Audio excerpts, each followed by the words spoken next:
Acara perlahan dimulai di ruangan aula pesta, dan di tengah acara, si pembawa acara naik ke atas panggung dan memanggil nama seorang pemain biola untuk menampilkan pertunjukan tunggalnya. Gary yang sejak tadi tampak bosan seketika kegirangan. Papa, itu nona cantik tadi. Nico menatap sosok di atas panggung. Saat ini Tiara sudah mengganti pakaiannya dengan sebuah gaun coklat muda yang menunjukkan lekuk pinggangnya dan sosoknya terlihat menawan. Dia berjalan ke tengah panggung dengan anggun sambil membawa biola yang tadi dipilihkan Gary. Ketika lampu menyorot kulit putih dan wajahnya yang cantik seperti boneka, Tiara tampak mempesona. Untuk sesaat, mata gelap Nico tampak terkejut dan sepertinya dia terpesona oleh kecantikannya. Di atas panggung, di depan penonton yang terdiam melihatnya, Tiara merasa gugup. Ini adalah pertama kalinya dia tampil di depan begitu banyak sosialita yang berkuasa dan terhormat, terutama sehebat keluarga Samuel. Saat dia mengangkat wajahnya, dia tidak sengaja bertatapan dengan Nico yang ada di antara para penonton. Tubuhnya yang tinggi membuatnya mudah dikenali di antara para tamu, dan sosoknya yang angkuh seolah membuatnya tegas dan lebih terhormat dari yang lainnya. Tanpa sengaja Tiara bertatapan dengannya, dan dia bergidik ketika melihat betapa matanya mirip seperti lautan yang dalam, seperti pusaran air yang begitu kuat sampai dia bisa menarikmu masuk ke dalamnya hanya dengan satu tatapan. Jantung Tiara berdegup kencang dan dia segera mengalihkan pandangannya pada Gary yang menatapnya dengan bersemangat. Pria kecil itu duduk di sebuah kursi yang tinggi dan menatap Tiara dengan mata berbinar. Wajahnya terlihat antusias. Entah kenapa saat dia melihat anak laki-laki itu, Tiara merasa semua rasa gugupnya hilang. Bahkan dia bisa tersenyum dengan ramah. Sebelum dia memulai penampilannya, dia mendekati mikrofon dan berkata dengan lembut, "Ini adalah sebuah kehormatan bagi saya untuk bisa tampil di sini. Simfoni yang akan saya mainkan ini, saya dedikasikan pada seorang anak yang menggemaskan dan pintar yang sedang berulang tahun. Semoga kebahagiaan yang kamu impikan bisa tercapai, pria kecil." Para tamu bertepuk tangan dengan gembira dan antusias. Tiara tersenyum sumringah lalu membungkukkan badannya. Setelah itu dia kembali ke tengah panggung. Ruangan sunyi senyap dan semua lampu menyorotnya di atas panggung. Tidak terganggu dengan sorot lampunya, Tiara menjepit biolanya dengan erat di bawah dagunya dan mulai memainkan alunan nada pertama. Tak berapa lama, melodi yang lembut terdengar dari biola menggema di seluruh ruangan, membuat para tamu terlena dengan keindahan penampilannya, seolah mereka diiringi oleh kicauan burung kecil yang merdu. Sosok Tiara yang mungil itu terlihat seperti peri yang turun ke bumi di bawah sinar rembulan. Aura percaya dirinya memancar dari tubuhnya bersamaan dengan sorotan lampu yang mengarah padanya. Semua hal tentang dirinya begitu mempesona, sampai tidak ada yang bisa mengalihkan pandangan darinya meskipun hanya sesaat. Yang lebih memukau adalah biolanya yang membuat semua orang terlena dengan alunan melodi yang seolah membawa mereka ke dunia yang penuh keajaiban. Para penonton sangat menikmati penampilannya dan mereka mengagumi kemampuan Tiara dalam memainkan simfoni. Beberapa saat kemudian tangan kecil Gary bertepuk tangan setelah penampilan Tiara yang memukau. Lalu dia bertanya pada Nico dengan penuh semangat.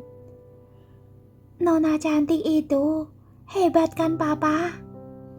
Tatapan Nico tampak muram sesaat. Bukannya menjawab pertanyaan Gary, dia justru bertanya, "Apa kamu pernah bertemu dia sebelumnya?" Anak itu menganggukkan kepalanya. Iya, aku pernah melihatnya. Sekali saat menemani kakek ke salah satu penampilan orkestra. Entah kenapa Nico merasa ragu lalu mendesaknya. Itu saja. Kamu tidak berbicara dengannya atau apa setelah melihatnya tampil? Gary menggelengkan kepalanya dan menjawabnya dengan tegas. Tidak, tapi aku sangat menyukainya.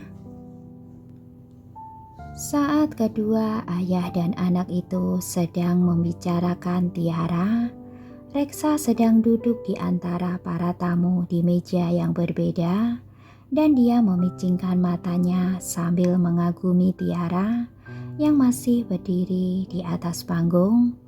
Dia termenung dan entah kenapa mulai frustasi sambil bertanya-tanya, "Apa aku pernah bertemu dengan perempuan ini di suatu tempat?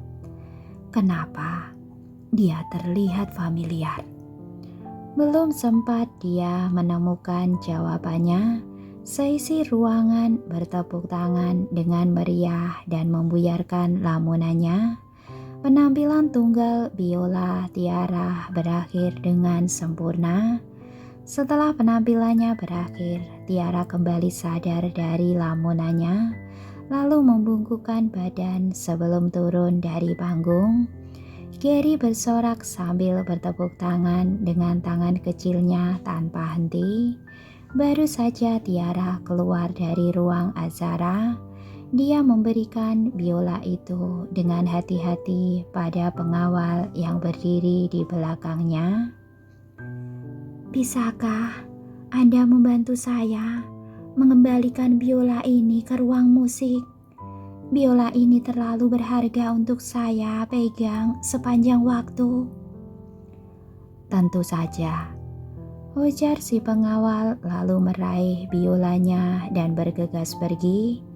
Setelah Tiara menyelesaikan penampilannya dengan sempurna dan dia sudah mengembalikan biola yang sangat mahal itu, rasanya beban di pundaknya terangkat dan dia merasa bahagia.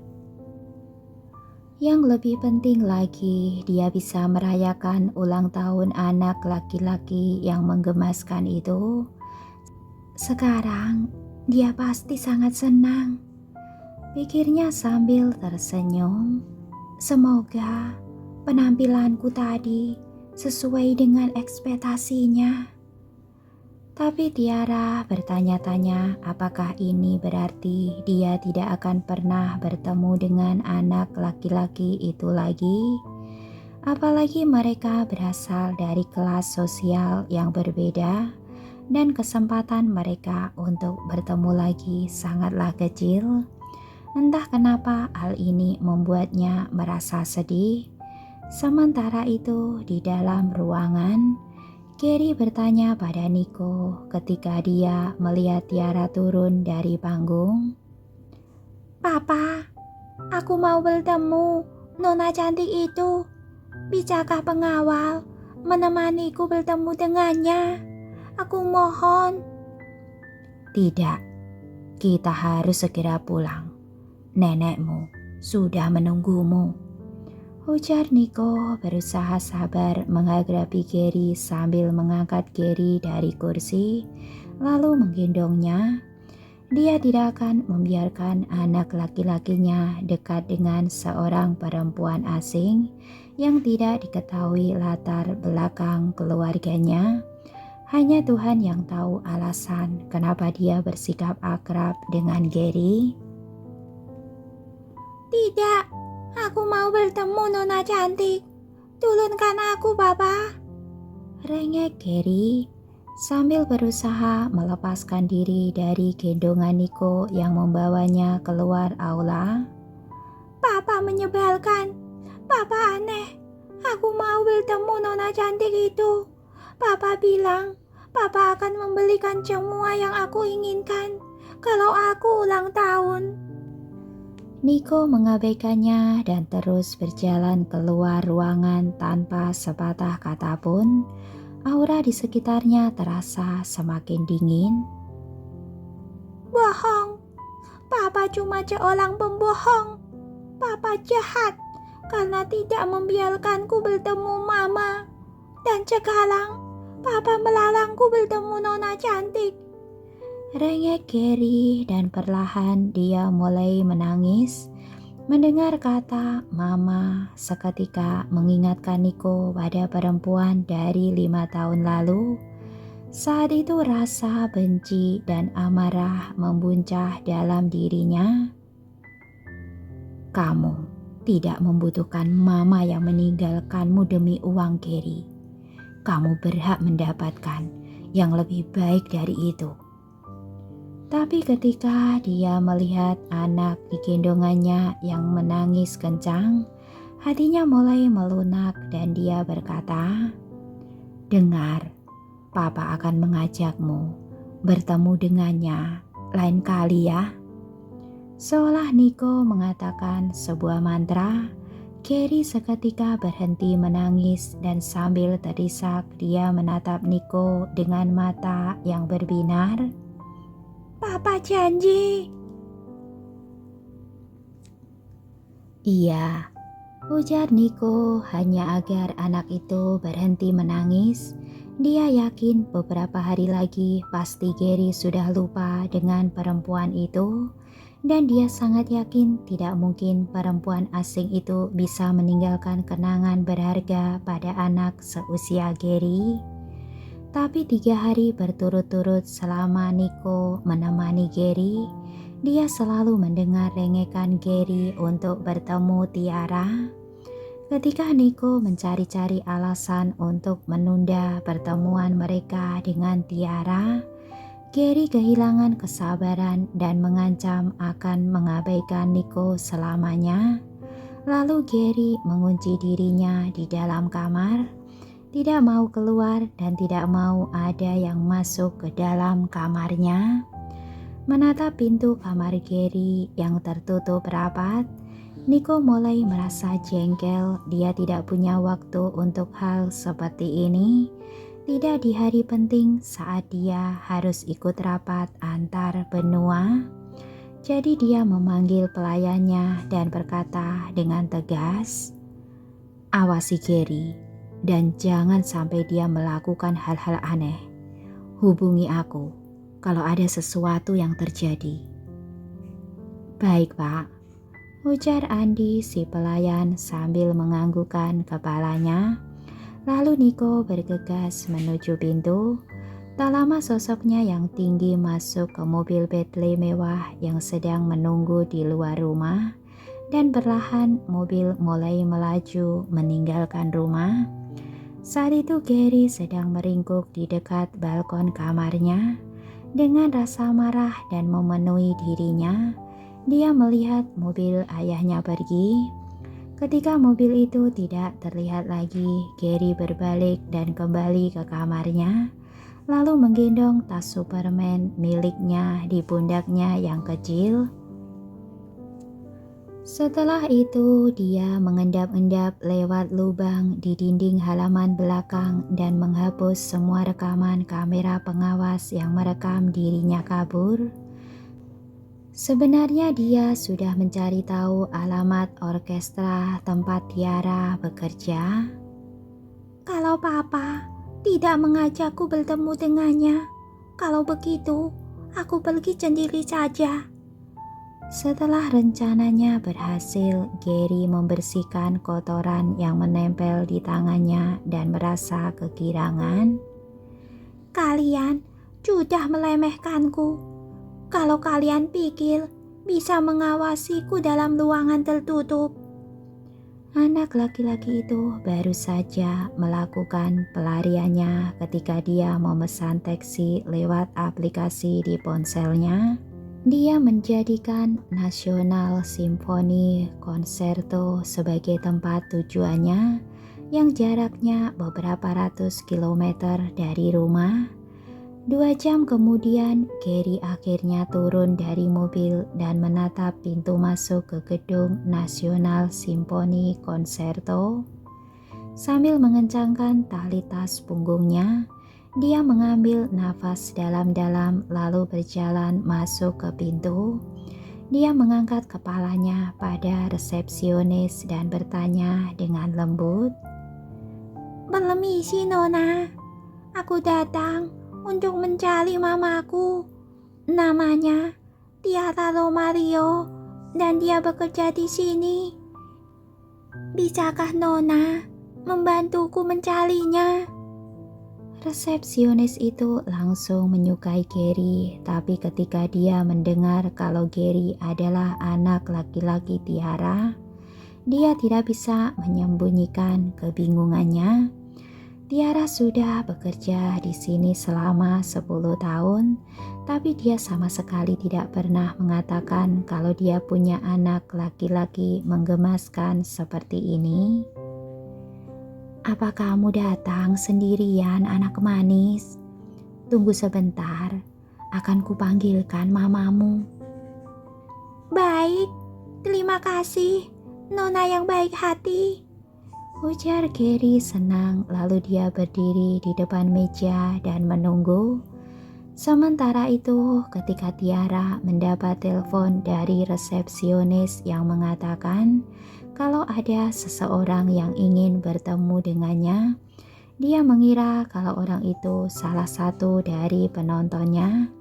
Tapi yang membuatnya terkejut adalah saat resepsionis itu berkata, "Nona Tiara, anak laki-laki Anda datang untuk bertemu Anda dan dia datang sendirian. Tolong segera kemari secepat mungkin. Tidak aman bagi anak laki-laki seusianya berkeliaran sendirian. Kita tidak pernah tahu orang seperti apa yang bisa menculiknya." "Apa?" Terkejut Tiara mengedipkan matanya dan berkata, "Baiklah, saya mengerti. Saya akan ke sana." Anaknya sudah direbut darinya 5 tahun yang lalu dan dia bertanya-tanya kenapa ada seorang anak yang datang dan mengaku kalau Tiara adalah ibunya. Tapi dia tidak pernah tahu bagaimana takdir bekerja, jadi dia segera datang. Lebih baik bertemu denganku daripada bertemu penculik, begitu pikirnya. Tak berapa lama dia sampai di lantai bawah gedung orkestra, tapi ketika dia masuk ke dalam, matanya bertatapan dengan mata Gary. Dia terbelalak melihatnya dan dia mematung karena saking kagetnya. "Apa yang dilakukan anak ini di sini?" Tapi Gary justru berbinar saat dia melihat Tiara dan tidak bisa menyembunyikan rasa bahagianya. Dia beranjak dari tempatnya sambil menggendong tas di pundaknya. Gary memeluk kaki Tiara dan berkata dengan manis, "Nona cantik, akhirnya kamu datang." Hati Tiara tersentuh melihatnya. Dia berjongkok di depan Gary, lalu bertanya dengan suara lembut, "Sayang, apa yang kamu lakukan di sini?" Gary cemberut dan bergumam, "Papa tidak punya waktu untuk mengajakku bertemu denganmu, jadi aku datang sendiri." "Sendirian?" Selama beberapa saat Tiara bertanya-tanya apakah dia tidak salah dengar. Seketika dia bergidik dan kehilangan kata-kata. Aku tidak tahu apa yang membuat anak laki-laki ini sampai nekat datang ke sini sendirian. Dan keluarga Samuel pasti hampir gila kalau mereka tahu anak ini menghilang. Tiara bergidik ketika teringat sikap dingin Niko. Dia pun berkata pada Gary, "Sayang, tidak baik kamu pergi sendirian tanpa berpamitan dengan keluargamu. Ayo ikut aku, akan kuantar pulang." "Tidak, aku tidak mau pulang," seru Gary ketika dia mendengar kalau Tiara memintanya pulang. Sambil memeluk erat kaki Tiara, dia menatap Tiara dengan sedih. Sambil cemberut dia bertanya, "Kenapa kamu mau mengantarku pulang, Nona cantik? Apakah karena kamu membenciku?" "Tentu saja tidak, itu tidak mungkin. Aku bahkan tidak tahu harus mulai dari mana untuk memberitahumu kalau aku menyukaimu," ujar Tiara berusaha menenangkan Gary. Tapi Gary masih terlihat lagu, wajah kecilnya tampak muram dan dia berkata, "Jadi, kenapa kamu pergi tanpa berpamitan padaku saat acara pesta kemarin? Aku meminta Papa untuk membawa aku bertemu denganmu, tapi kami tidak bisa menemukanmu, dan aku bahkan belum berpamitan padamu." Mendengar ini, Tiara terkejut. Anak laki-laki ini benar-benar mencariku saat di kapal pesiar. Dia tidak punya alasan untuk tetap ada di kapal pesiar setelah penampilannya, apalagi anggota orkestranya sudah pulang duluan. Dia tidak menyangka kalau anak laki-laki ini mengira kalau dia pergi tanpa berpamitan dengannya. Sebuah senyum muncul di wajah Tiara sambil menatap Gary lalu berkata, "Sayang, sepertinya kamu salah paham. Semua orang yang melihat betapa menggemaskan dirimu pasti langsung jatuh cinta padamu. Tapi menurutku, tidak baik untuk seorang anak kecil sepertimu pergi tanpa pendamping." Dia berhenti sejenak lalu melanjutkan, "Dengar, kalau papamu tahu kamu menghilang dan memanggil polisi, mereka mengira aku menyulikmu. Benar kan?" Seorang penculik telah menculik pangeran kecil dari keluarga Samuel. Itu adalah kejahatan yang tidak akan berani kulakukan meskipun aku sedang mabuk. Tapi tidak disangka Gary justru menepuk dadanya dan berkata dengan percaya diri, "Jangan khawatir, Nona cantik. Aku akan melindungimu. Papa tidak akan bisa menyakitimu." Rasa senang terlintas di mata Tiara saat dia mendengar janji anak laki-laki ini. Tiara mengulurkan tangannya dan mengusap wajah anak itu dengan lembut. Dia merasa senang karena anak laki-laki ini berjanji dengan tulus untuk melindunginya. Tapi tetap saja Tiara masih merasa khawatir dan gelisah. Setelah berpikir sejenak, dia berkata, "Sayang, apakah kamu mau memberikan nomor telepon papamu?"